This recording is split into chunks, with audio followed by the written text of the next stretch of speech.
Here's the pitch. Hard hit ball down the left field line. It's got a chance. It's going. It's out of here. CATAWBA wins. We're going to the championship game tomorrow. Right here at Finch Field as Albertson takes it long distance. It's a 7-6 CATAWBA win. So we're back with another episode of the College Tour, and today we're with Jim Gant from CATAWBA College. I appreciate you having us, sir. Thank you. So for anybody who doesn't know this area, you know it really well. You played here, and now you're going into season number 24 as the coach. What is it about this place, this area of the country and of the state that you love so much? Well, I think a lot of coaches would be, initially when they play, they would think about going into coaching and coaching at their alma mater. And I had that experience, been able to do that, never been anywhere else. So that's maybe a good or a bad thing, but this area is just kind of a hotbed for baseball. There's a lot of good baseball in the area. I think CATAWBA is real lucky to be in the community of Salisbury and Rowan County. The people here are just great. There's a lot of great people here. There's 20 plus practicing attorneys in Rowan County and Salisbury that are CATAWBA graduates. Not a lot of people know that. So a lot of people stick around. A lot of people stick around. There's reasons for that, and it's a happening small town. You go down on Main Street.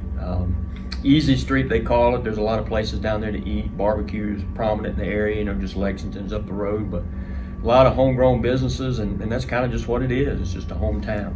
And what's the life like for the players off the field here? What kind of college life do you Well, have? if you want to go to a big city, so to speak, we're halfway in between Salisbury and Greensboro, so there's a lot going on there. It's not a big college town where you go downtown, but there's places to go. But it's just, if you come here, it's not about big city, Miami type nightlife kind of thing, but you can't go to Charlotte or Greensboro.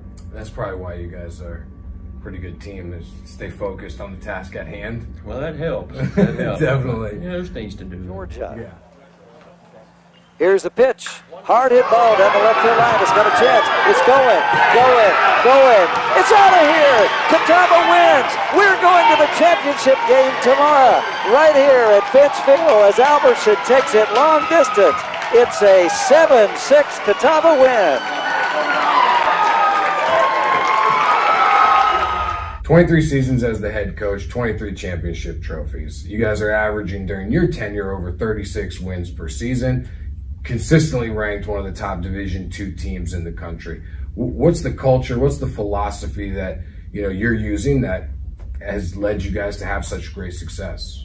Well, you got to have good people initially, whether it's coaches, players, administrators, just people in the community and that kind of thing. You know, I had mentioned before about the community being a big baseball community. So you look for people that want to come here. That's probably our biggest thing. If we have to talk you into coming, we'll have to talk you into staying. It has to be a fit for you socially, intellectually, baseball, skill-wise, and what you're looking for. And it's more of a blue-collar development approach. Our juniors and seniors spend a lot of time doing more coaching than we do because they've been in the program, and I think that's important. But it also enables them to give them some leadership roles. You know, they know what's expected, how to act, what to do. They'll carry that on after they graduate. And it's more even keel. A lot of emotion in college sports. There's a lot of highs and a lot of lows. In baseball, you have to keep it a little more subdued and take the highs and the lows in stride and keep it moving that way. Just keep working, keep your head up. That'll work out better in your life as you get out of baseball and school. Do you find that empowering your older guys to take on these leadership roles and do some coaching has been a big part of that? I think it's important. They're mentors. Even if it's just putting your practice gear in the proper dispenser in the laundry room. You know, all the little things matter, but you know, how we're going to act. If you're going to run home to first, how you're going to talk to umpires. Just everything about that is important for the older guys to tell them. And I know that's minute stuff, but they also talk about professors in the classroom and that kind of thing, and who they should take. It's not that there's going to be special treatment. It's just some people can teach better, just like some coaches can coach better. And all of it's an educational process. CATAWBA is one of the best Division II baseball teams in the country, and arguably one of the better baseball teams for getting divisions in the country. So what would you say to people that maybe think Division I is a step above Division II in terms of talent on the field? Well, I think in many cases it's a reality. I mean, there's a lot of great baseball teams out here. There's a lot of bad teams at every level too. So just because it's Division I doesn't mean it's a good brand of baseball. It has everything to do with resources and finances and that kind of thing in many regards. But I think depth is a certain issue there. Size and speed's definitely relevant in that, and I think there's some players in the D2 level, if they're 2 inches taller, they're probably considered out of high school or out of junior college just because of the body type, passes the eye test, so to speak. And I do think it's relevant, but you know, I think how you approach it at any level really determines the level. If you're a professional at D2 or D3 and you approach it that way, then you're a professional baseball player, and it doesn't matter what label you put on it.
It seems like recruiting junior college players and recruiting Division I transfers is becoming a bigger part of the Division II game. Why is that? Well, the transfer portal, for one, has changed things. It's more accessible. You can see the guys that are leaving the school. More of a free agency type thing. I'm not so sure that's the best way to go, you know, in college athletics. I'm not sure that's how it was established or what it was meant to be, but it's a reality now.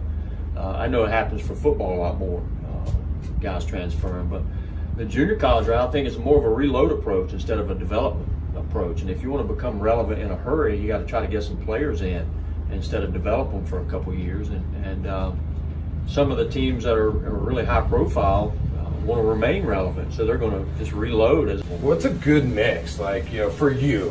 What's a good mix or balance between the transfers, junior college guys, and high school guys? Well, I think it's pieces of the puzzle. For one, if you have a need at shortstop and you need one immediately, you know, you need a guy that can play at that position instead of a less experienced guy there. That's probably what you're going to do.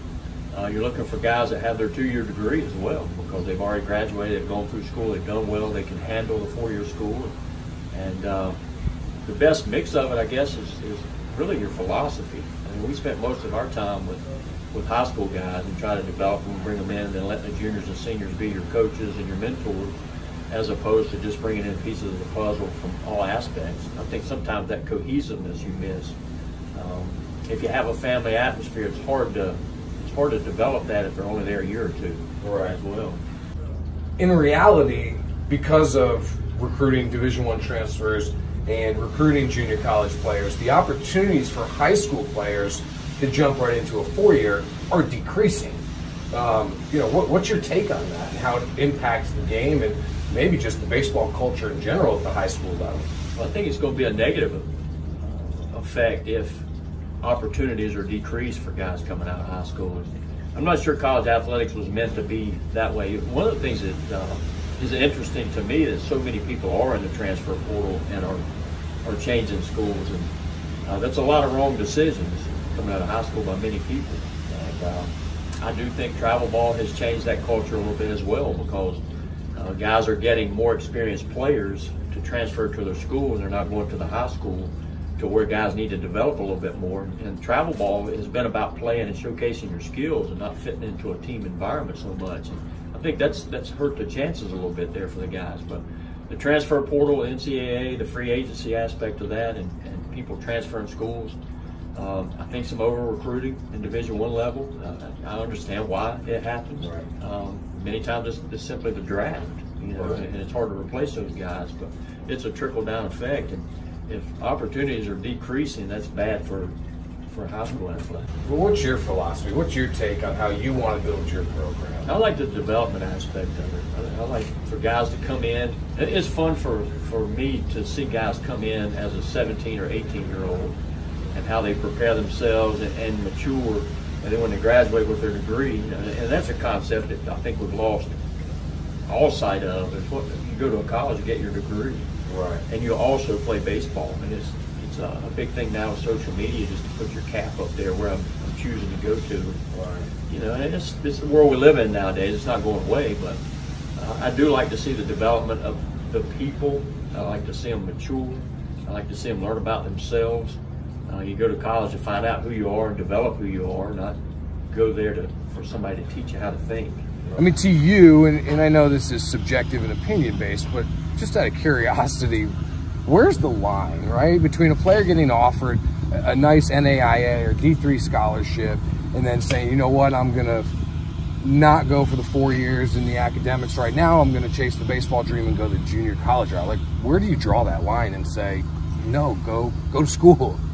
I think you got to draw the line with your family initially. Sometimes self-evaluation is crucial. Understanding where you fit. What about the school part of it? Right. I mean, academics is why you go to college. I think we're chasing a dream, professional baseball-wise, it may not be there anyway, and I don't know what the experience is for. If you're chasing that dream and your education suffers, if you're good academically and there's a school that you can attend and get that degree, I think that's more important than anything you can do with baseball. But at some point, the family's got to factor in. Right. And I think sometimes maybe the family, social media again, maybe my son has committed to this school, so now my neighbor or my peer, their son has to commit to another school. There's a lot of like pressure. That. Yeah, there's pressure to be prestigious, I guess. Right.